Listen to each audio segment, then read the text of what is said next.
account, savings account, ratio. So, ito yung ratio ng current account and savings account sa total deposits ng bangko. So, i-add mo yung current account at saka savings account over total deposits.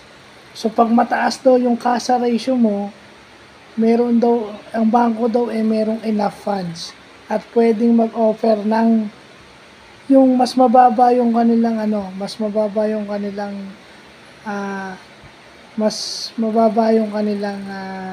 offering kasi meron silang enough funds. Pag mababa yung CASA ratio mo, yung bank magre-rely do sa mas mahal nilang ino-offer kasi wala silang enough funds.